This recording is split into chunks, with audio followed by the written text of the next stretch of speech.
आशा करता हूं आप सब बहुत अच्छे होंगे। मेरा नाम है सिद्धांत अग्निहोत्री। स्टडी ग्लोस पे आपका बहुत बहुत स्वागत है।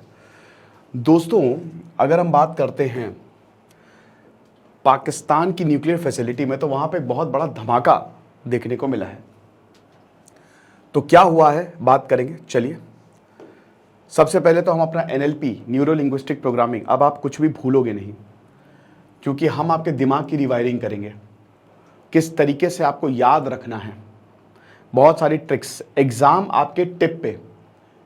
यूपीएससी का सिलेबस बहुत वाइड है, कोई दिक्कत नहीं। 8 टॉपिक्स, 20 घंटे, 20+ आवर्स। 9 अक्टूबर तक लास्ट डेट है। ये बैच हम 9 अक्टूबर को क्लोज करेंगे। 26 अक्टूबर को क्लास होगी। साइकोलॉजिस्ट डॉक्टर मयूरिका दास क्लास लेंगी, तो हमारे ऐप को जरूर डाउनलोड करें, ठीक है। तो डेरा गाजी खान, यहां पे एक बहुत ही बड़ा एक्सप्लोजन, लाउड एक्सप्लोजन जो है वो हमको सुनने को मिला, ठीक है। और अथॉरिटीज बोलते हैं कि सोनिक बूम है। क्या होता है सोनिक बूम, हम बात करेंगे। और एक तो ये, हालांकि आपको बता दूं कि एक तो ये डर था ना कि आखिरकार न्यूक्लियर फैसिलिटी में, क्योंकि यहां पे पाकिस्तान की one of the biggest nuclear facility जो है वो लोकेटेड है। तो न्यूक्लियर फैसिलिटी में अगर ऐसा ब्लास्ट होता है तो फिर ज़्यादा टेंशन की बात है। अभी हमने एक लेक्चर भी लिया था और बताया था कि पाकिस्तान की जो न्यूक्लियर फैसिलिटी है वो कैसे आगे बढ़ रही है। तो जो परमाणु ठिकानों के पास ब्लास्ट की खबर आई, तो उसका धमाका इतना जोरदार था कि आवाज 30 किलोमीटर तक सुनाई दी, ठीक है। अफसर बोले कि भाई सोनिक बूम है, साउंड बैरियर टूटने की आवाज है। तो यहां पे बहुत सारे वीडियोस जो है वो सोशल मीडिया पे सर्कुलेट हो रहे हैं कि देख सकते हो न्यूक्लियर अटैक हो गया है, यहां पे न्यूक्लियर एक्सप्लोजन हुआ है, परमाणु युद्ध की संभावना जो बन गई है।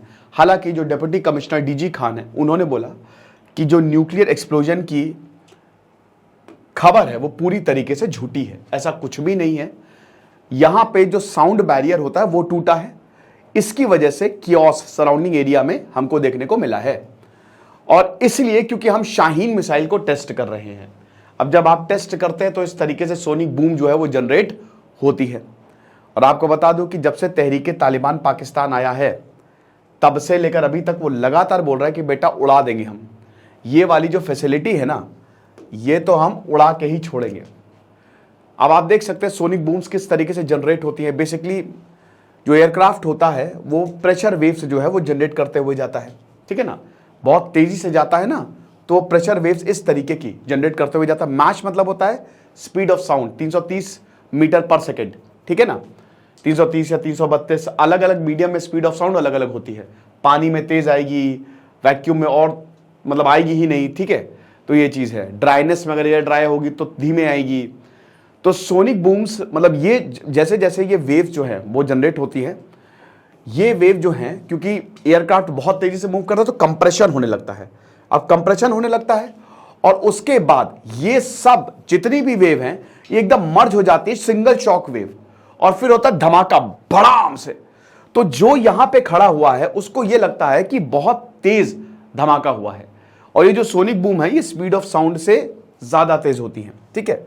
तो इसलिए हमको लगता है कि बहुत तेज धमाका हुआ, बट ऐसा नहीं है। मिसाइल की टेस्टिंग हो रही थी। अब देखिए पाकिस्तान ऐसा बोला है। डेरा गाजी खान की अगर बात करते हैं तो ये जो शहर है ये पंजाब प्रोविंस में आता है, ठीक है ना।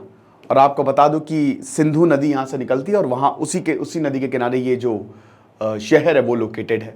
गाजी खान जो बहुत बड़े बलोच चीफ, उनके मतलब वहाँ पे उनके बेटे थे बेसिकली ये, ठीक है। अब आपको बता दूं कि बलूचिस्तान में इस समय हालात बहुत ज़्यादा ख़राब हैं। बलूचिस्तान के इतिहास पे अभी लेक्चर लिया था मैंने कि कैसे बलूचिस्तान में इंसर्जेंसी, लगातार इंसर्जेंसी, क्योंकि बलूचिस्तान कभी चाहता ही नहीं था कि हम पाकिस्तान के साथ जाएं। लेकिन 1948 में पाकिस्तान ने उसको अपने अंदर शामिल किया और तब से लगातार वहाँ पे प्रॉब्लम्स देखने को मिल रही है। अभी आरोप यही है कि अनएम्प्लॉयमेंट बहुत ज़्यादा है, पाकिस्तानी हमारे सारे रिसोर्सेज यूज़ करते हैं और बदले में हमको कुछ नहीं देते। हालांकि डेरा गाजी खान बलूचिस्तान में लोकेटेड नहीं है, क्योंकि देखिए ये न्यूक्लियर पावर प्लांट है तो नदी के किनारे पानी आपको चाहिए ही चाहिए। तो इसीलिए पंजाब प्रोविंस, जो पाकिस्तान का पंजाब है, वहां पे डेरा गाजी खान डिस्ट्रिक्ट जो है वो आता है, ठीक है ना। और आपको बता दूं कि अभी ये भी रिपोर्ट सामने आई थी कि सबसे बड़ा रिएक्टर यही साबित हो रहा है, क्योंकि यहां पे जो न्यूक्लियर फैसिलिटी है वो लगातार इंक्रीज होती जा रही है। अमेरिका की एक रिपोर्ट आई थी, उसने ये बोला था कि पाकिस्तान के पास लगभग 170 के करीब न्यूक्लियर वेपन्स हैं और ये 2025 के बाद 200 के ऊपर न्यूक्लियर वेपन जाने वाले हैं।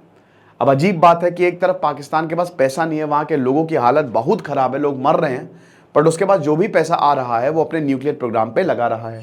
खैर पाकिस्तानियों ने तो बोले ही था लीडर्स ने कि हम घास खा लेंगे, लेकिन हम न्यूक्लियर फैसिलिटी जो है, न्यूक्लियर बम जो है वो बनाना नहीं छोड़ेंगे, ये चीज़ है। तो ये R&D साइट है, रिसर्च एंड डेवलपमेंट, ठीक है, जहाँ पे पूरा का पूरा, या देख सकते हो ना, जहाँ पे न्यूक्लियर वेपन बनते हैं, न्यूक्लियर फैसिलिटी है यहाँ पे, अब न्यूक्लियर वेपन बन रहे हैं, क्योंकि न्यूक्लियर से क्लीन एनर्जी, इलेक्ट्रिसिटी भी जनरेट होती है, बट यहाँ पे हम सबको पता है कि टेस्टिंग होती है यहाँ पे, ठीक है ना। और ये आपको बता दूं कि देखिए पाकिस्तान की कोई डॉक्ट्रिन नहीं है, ये बहुत बड़ी बात है। कल को अगर पाकिस्तान बम फोड़ देना तो अपने हाथ पीछे खींच लेगा। हुआ क्या कि जैसे भारत ने अपना न्यूक्लियर वेपन डेटोनेट किया 1975 में, हम एक न्यूक्लियर पावर हो गए, लेकिन उसके बाद 22 साल तक हमने कुछ नहीं किया, हम हाथ पे हाथ धरे बैठे रहे।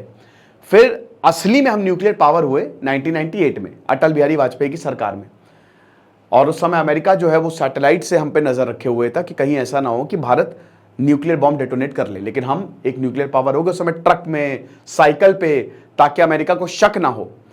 वहां पे जॉन अब्राहम की कौन सी बहुत बढ़िया मूवी है, उसको बहुत अच्छी मूवी है, ठीक है, तो वहां से गया, ठीक है।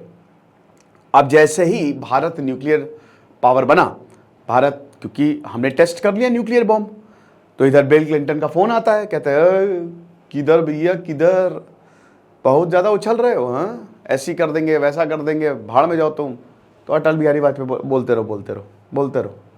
तो फिर अमेरिका ने कंधे पे हाथ रखा, बोला कि बेटा ऐसे नहीं करते, तुमने न्यूक्लियर बॉम्ब तो डेटोनेट कर लिया, लेकिन अब एक अच्छे देश की तरह तुम एक न्यूक्लियर पॉलिसी बनाओ। तो भारत ने न्यूक्लियर डॉक्ट्रिन बनाई, नो फर्स्ट यूज़, कि हम कभी भी पहला बार हम कभी नहीं करने वाले हैं। एक हफ्ते बाद पाकिस्तान न्यूक्लियर पावर बन गया। अब पाकिस्तान की जो न्यूक्लियर पॉलिसी है वो है ही नहीं, और पाकिस्तान का जो न्यूक्लियर पूरा प्रोग्राम है वो चोरी पे आधारित है, बैक बोरो स्टील, ये पाकिस्तान ने किया है, ठीक है।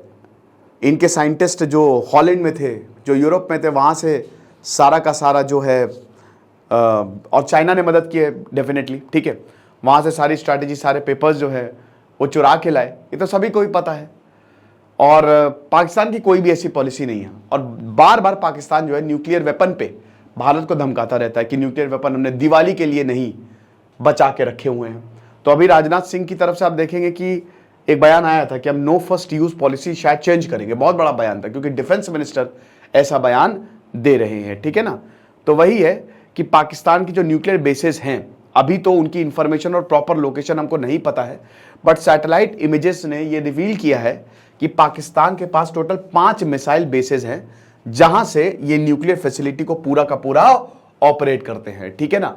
और अमेरिकन डिफेंस ने यह भी बताया कि भाई 1999 में जहां 60 से 80 न्यूक्लियर वेपन्स थे, अभी 200 से ऊपर न्यूक्लियर वेपन जो है वो पहुंच जाएंगे, ठीक है, ये चीज है।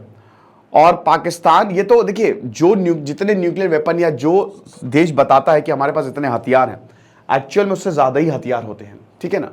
तो इनको जो भी पैसा आ रहा है, और इसीलिए अब आप बोलेंगे कि सर ये तो बड़ा गड़बड़ है कि एक तरफ पाकिस्तान पैसा मांगता है और वो पैसा न्यूक्लियर के लिए वो यूज करता है। बिल्कुल सही बात है भाई, और फिर भी दुनिया पैसा देती है। जैसा कि हमने बताया कि पाकिस्तान को नहीं, वो एक न्यूक्लियर पावर है, सनकी देश है, तो वो उसको डूबने नहीं दे सकते, एक तो ये भी दिक्कत है, ठीक है।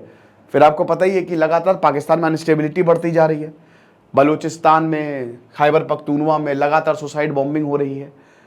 जिस तरीके से देखिए, अफगानिस्तान में तो कोई न्यूक्लियर फैसिलिटी थी नहीं, लेकिन पाकिस्तान में खुदा न खास्ता कहीं तालिबान आ गया या कहीं इन्होंने कब्जे में ले लिया, तो फिर न्यूक्लियर उनके पास पूरा चला जाएगा, मतलब आतंकियों के पास।